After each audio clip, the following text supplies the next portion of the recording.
കൂപ്പുകരങ്ങളോടെ ശിരസ് നമിച്ച് ഈ ദിവ്യകാരുണ്യത്തിൽ എഴുന്നള്ളിയിരിക്കുന്ന ഈശോയെ ആരാധിച്ചുകൊണ്ട് ഒരുമിച്ച് പ്രാർത്ഥിക്കാം. പരിശുദ്ധ പരമ ദിവ്യകാരുണ്യ നാഥനായ ഈശോയ്ക്ക് എന്നേരവും ആരാധനയും സ്തുതിയും പുകഴ്ചയും ഉണ്ടായിരിക്കട്ടെ. കരങ്ങളെ മാറോട് ചേർത്ത് കണ്ണു തുറന്ന ദിവ്യകാരുണ്യത്തിലേക്ക് നോക്കിയിട്ട് നിനക്ക് പറയാനുള്ളത് നീ പറയുക. ഈശോയ്ക്ക് നിന്നോട് പറയാനുള്ളത് ഈശോയും പറയും. ഈശോ പറയും. നമ്മുടെ ദൈവം സംസാരിക്കുന്ന ദൈവമാണ്. നമ്മുടെ ദൈവം തൻ്റെ മക്കളോട് സംസാരിക്കുന്ന ദൈവമാണ്. വെറും കല്ലിനെയോ മണ്ണിനെയോ പ്രകൃതിയെയോ ഒന്നും അല്ല നമ്മൾ ആരാധിക്കുന്നത്, ജീവനുള്ള ദൈവത്തെയാണ്. ജീവനുള്ളവനാണെങ്കിൽ തീർച്ചയായിട്ടും തമ്പുരാൻ നമ്മളോട് സംസാരിക്കും. ഉള്ളിൽ ദൈവത്തിൻ്റെ സ്വരം കേൾക്കട്ടെ. ഉള്ളം കൊണ്ട് ദൈവത്തെ സ്നേഹിക്കട്ടെ. ഉള്ളം കൊടുത്ത് ഉള്ളത് കൊടുത്ത് നീ ദൈവത്തെ സ്നേഹിക്കുക. ഓ ദൈവമേ, നിന്റെ സ്വരം കേൾക്കാൻ എൻ്റെ കാതുകളെ, എൻ്റെ മനസ്സിനെ, എൻ്റെ ചിന്തകളെ, എൻ്റെ ഹൃദയത്തെ നീ തുറന്നു തരണമേ. ഓ പരിശുദ്ധാത്മാവേ, നിന്റെ പ്രേരണയ്ക്കനുസരിച്ച് സ്വർഗത്തെ ലക്ഷ്യം വെച്ച് സ്വർഗത്തിൻ്റെ പ്രതിഫലം മാത്രം മുന്നിൽ കണ്ട് മുന്നോട്ട് പോകാൻ പരിശുദ്ധാത്മാവേ ഞങ്ങളെ നീ സഹായിക്കണമേ. ഹല്ലേലൂയ.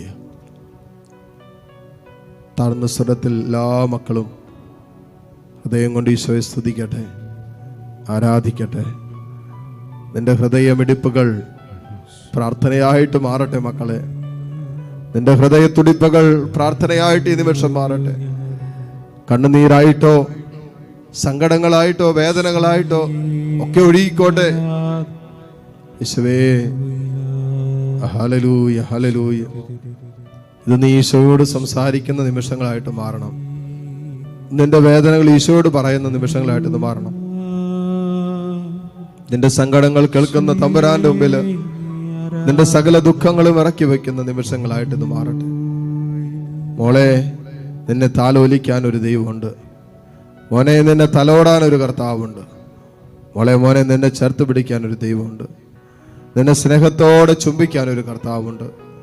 ഇതാ ആ സ്നേഹ ചുംബനം കൊണ്ട് തമ്പുരാൻ നിന്നെ ചുംബിക്കുന്ന നിമിഷമാണ്. ഒരുപക്ഷെ നിനക്ക് സഹനമായിട്ട് തോന്നിയാകാം. കാരണം ഈശോ തൻ്റെ ശിരസിൽ മുൾമുടി വെച്ചിട്ടുണ്ടല്ലോ.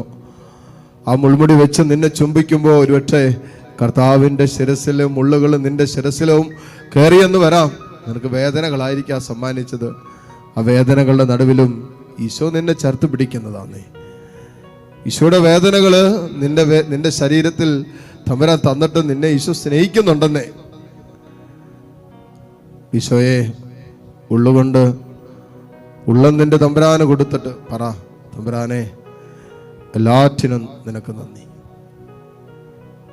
ഇപ്പോൾ ഞാൻ കടന്നു പോകുന്ന ഈ അനുഭവത്തെ ഓർത്ത് നിനക്ക് നന്ദി. ഇപ്പോൾ ഞാൻ കടന്നു പോകുന്ന എൻ്റെ ജീവിത സങ്കടങ്ങളെ ഓർത്ത് ദൈവമേ നിനക്ക് നന്ദി. ദൈവം നീ അനുവദിച്ച എല്ലാ സഹനങ്ങളെ ഓർത്ത് യേശുവേ നിനക്ക് നന്ദി. Hallelujah, hallelujah. ഈശോയെ, ആരാധന, ആരാധന, ആരാധന, ആരാധന. മുട്ടുകുത്താൻ സാധിക്കുന്ന എല്ലാ മക്കളും ഈ നിമിഷം മുട്ടുമേലായിരിക്കുന്നു. പരിശുദ്ധ കുർബാനയുടെ ആശീർവാദം നമ്മൾ സ്വീകരിക്കാൻ ഒരുങ്ങുന്ന നിമിഷമാണ്. ഈശോ നമ്മുടെ ചാര ഈ നിമിഷങ്ങളിലുണ്ടായിരുന്നു. യേശുവിൻ്റെ സ്നേഹമാണ് നമ്മൾ അനുഭവിച്ചുകൊണ്ടിരുന്നത്. ആ സാന്നിധ്യം അനുഭവിക്കും തോറും ആ സാന്നിധ്യം നമ്മളെ ബലപ്പെടുത്തിക്കൊണ്ടിരിക്കും. ആ സാന്നിധ്യം അനുഭവിക്കും തോറും നമ്മൾ വിശുദ്ധീകരിക്കപ്പെട്ടുകൊണ്ടിരിക്കും. ആ സാന്നിധ്യം അനുഭവിക്കും തോറും നമ്മൾ മഹത്വത്തിലേക്ക് പ്രവേശിച്ചു കൊണ്ടേയിരിക്കും. ആ സാന്നിധ്യത്തിന് നന്ദി പറയാം. ആ സാന്നിധ്യത്തിൽ നമ്മളെ കൈപിടിച്ചതിന് നന്ദി പറയാം. കർത്താവിൻ്റെ വലിയ കാരുണ്യത്തിലേക്ക് നിങ്ങളെയും നിങ്ങളുടെ എല്ലാ പ്രത്യേക പ്രാർത്ഥനകളെയും എടുത്തുയർത്തി താഴ്ന്ന സ്വരത്തിൽ കർത്താവിനെ സ്തുതിച്ചുകൊണ്ട് ഈശ്വരാശീർവാദം നമുക്കിപ്പോൾ സ്വീകരിക്കാം. പരിശുദ്ധ